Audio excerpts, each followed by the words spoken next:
Hello बच्चों, आइए इस प्रश्न को देखते हैं। निम्न में से किसके शरीर में संभवतः डीडीटी का सर्वोच्च स्तर जमा होता है? हमारे ऑप्शन है विकल्प ए ईल, विकल्प बी समुद्रीय गल यानी कि सी गल, विकल्प सी केकड़ा यानी कि क्रैब, विकल्प डी फाइटोप्लैंक्टन्स। आइए इस प्रश्न का मुख्य अवधारणा देखते हैं।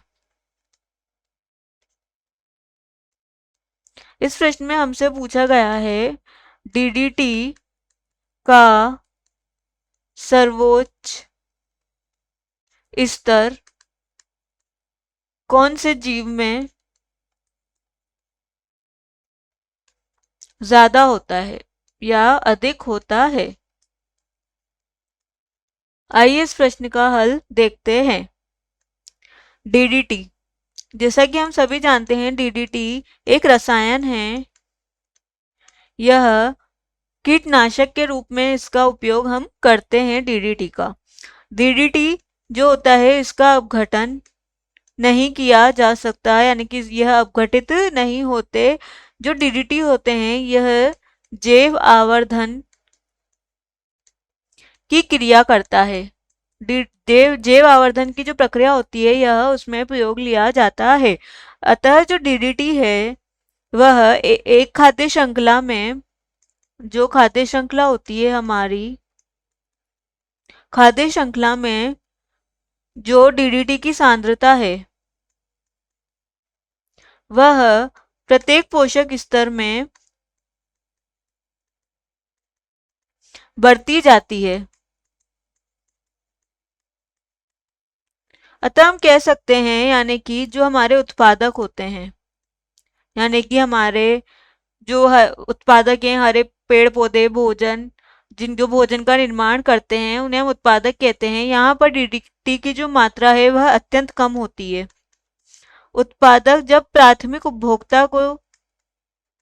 द्वारा प्राथमिक उपभोक्ता द्वारा जब डीडीटी को प्राथमिक उपभोक्ता द्वारा जब उत्पादक को ग्रहण किया जाता है, यानी कि उत्पादक द्वारा भोजन को ग्रहण किया जाता है, तब डीडीटी की मात्रा इसमें थोड़ी ज्यादा होती है। प्राथमिक उपभोक्ता से जब डीडीटी द्वितीयक उपभोक्ता में जाता है तब यहाँ प्राथमिक उपभोक्ता से डीडीटी की मात्रा अत्यधिक होती है। और जब इन द्वितीय उपभोक्ताओं को तृतीय उपभोक्ता ग्रहण करता है, या उत्पादक और प्राथमिक और द्वितीयक उपभोक्ताओं द्वारा जब तृतीय उपभोक्ता का उपयोग किया जाता है तो तृतीयक उपभोक्ता में डीडीटी की जो सांद्रता होती है वह अत्यंत सर्वोच्च होती है। यानी कि जो हमारे तृतीयक उपभोक्ता हैं वहां पर डीडीटी सर्वाधिक मात्रा में पाया जाता है। जैसे कि हम कह सकते हैं हमारे पादप पल्लवक, पादप पल्लवक, इनमें हम ले सकते हैं हमारा उदाहरण फाइटो प्लैंक्टन्स।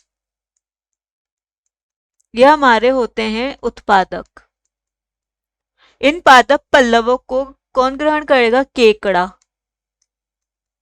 यह होता है हमारा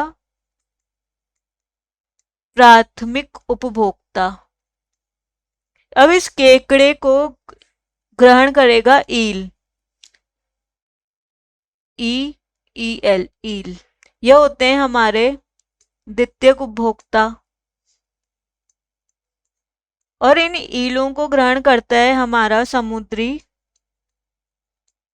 गल, जिसे हम सी गल कहते हैं, और यह होते हैं हमारे तृतीयक उपभोक्ता, जहां डीडीटी सर्वाधिक मात्रा में होता है।